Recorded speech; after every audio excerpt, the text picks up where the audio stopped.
Welcome to Quarantine Cuisine. I am Prudence Caskey, the Santa Rosa County 4-H Extension Agent with the University of Florida IFAS Extension. And today we are going to make some oatmeal chocolate chip cookies. A lot of people have never heard of oatmeal chocolate chip cookies because my husband does not dig raisins. A lot of people make oatmeal raisins. You can take this video and alter it however you want. If you want to add raisins instead of chocolate chips, you certainly can do that. We're going to give you the recipe so that you can gather your ingredients. Now, when you look at my ingredients, you're going to notice that I have doubled my recipe. I double my recipe simply because when my sons find out that I have made these cookies, they're going to each want a batch. So I double the recipe. My husband also, I should probably quadruple the recipe, quite frankly. But I am doubling the recipe for this video's purposes. I will give you the single recipe, but you can look through and you'll notice that I'm doubling my recipe. So what you're gonna need is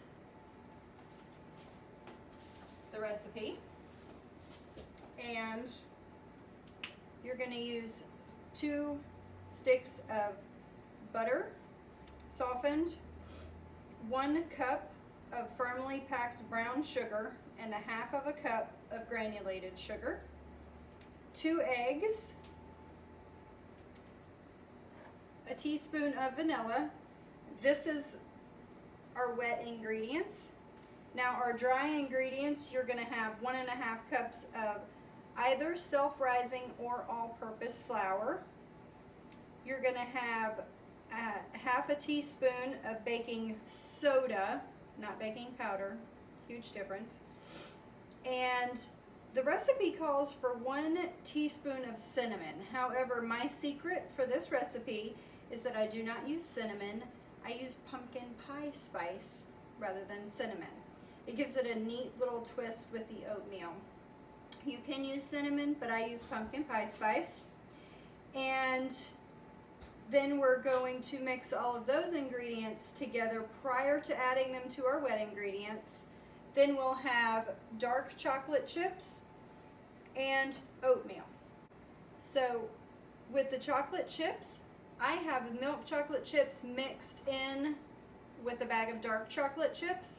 Again, if you don't want to do chocolate chips, you can do raisins.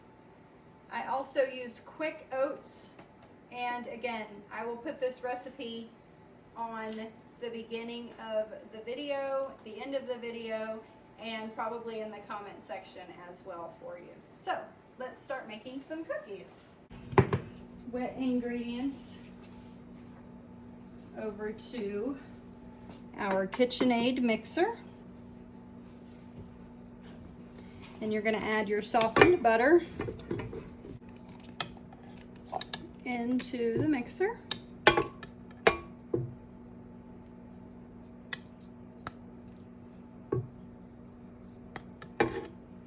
And I use a silicone spatula here to get it all scraped out nice and neat.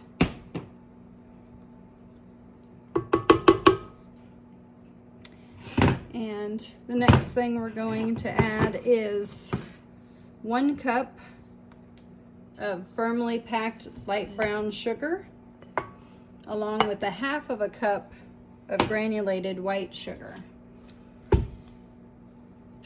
We're gonna just get that going.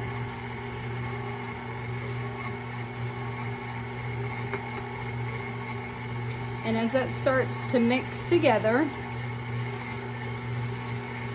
we will add the vanilla,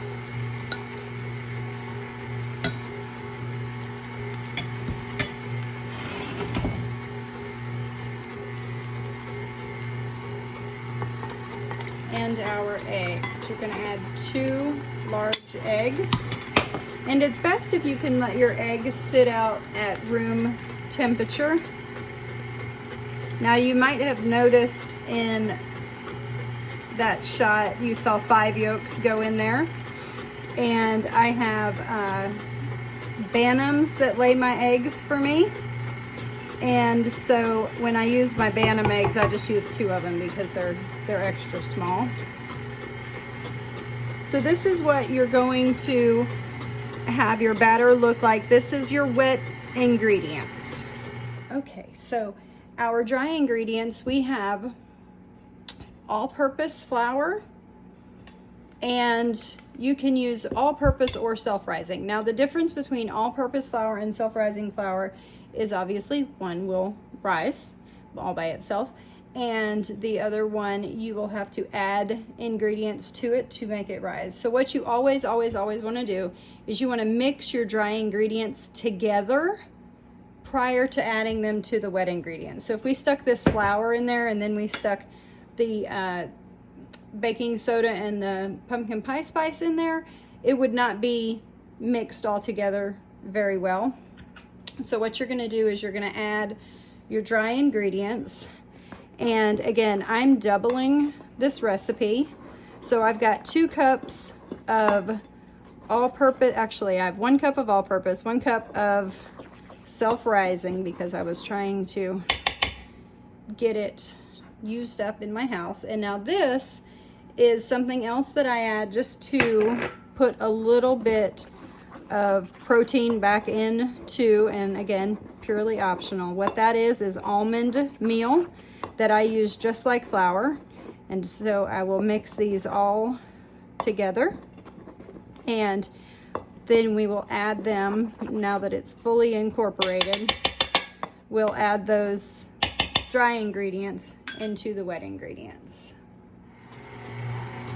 So we've got our wet ingredients, and we're going to slowly add.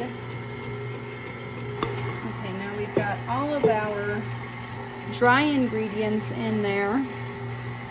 Okay, so the next thing we're going to do is we're going to add our oatmeal. It calls for 3 cups of quick oats, and I've already got my 6 cups measured out in here, so I'm just gonna add that. And you want to make sure that your oatmeal gets down in the batter.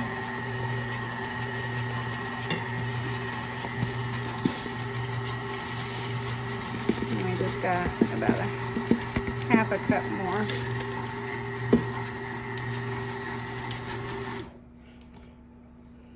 Now you can see with the size mixer that I have, I can only double this recipe. I can't triple it in this bowl because we haven't even added our chocolate yet. Okay, so we're gonna get our chocolate chips added in here, get our blender on, and mix this up real good. Make sure you scrape the sides so that everything gets incorporated into your batter. Okay, as you can see, we've got our chocolate chips mixed up into our dough, and what we're going to do now is put our cookies on a cookie sheet. I have lined this with just a piece of parchment paper to make cleanup easier, and I also have a cookie scoop.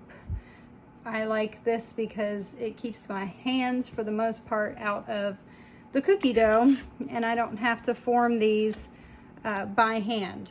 However, if you do not have a cookie scoop, you don't necessarily have to run out and grab one. What you can do is get 2 spoons and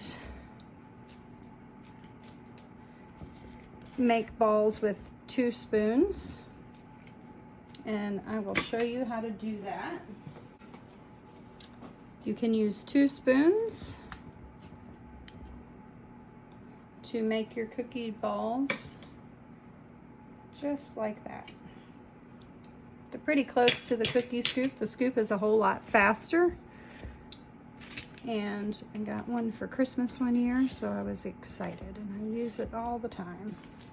So I have these 14 cookies and we're going to put them in the oven. Okay, so we're going to put our cookies in the oven. We've got the oven preheated to 325 degrees because I'm going to use my convection. If you don't have a convection, or if you prefer not to use your convection, 350 degrees is what we're going to bake these at.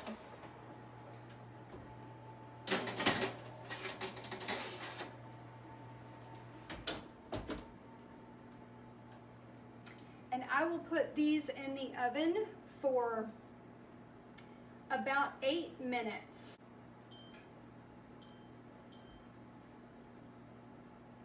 My husband and sons prefer these to be very soft. If you like a harder cookie, you can cook them for 10 minutes. Okay, so we have our cookies out of the oven, and what I usually do is just slide them off and allow them to cool on my cooling rack, and get another piece of parchment paper and start another batch. Now you can see this cookie here is what my son would call an ugly cookie, which this cookie, because it broke, we can't let people see that cookie, so we must destroy it. So I will take care of destroying this cookie, or confiscating it, or hiding it, or however you want to say. So good. Then as your cookies cool, you can store them in an airtight container. The main secret, because every recipe has a secret, the main secret is that I use pumpkin pie spice rather than just cinnamon.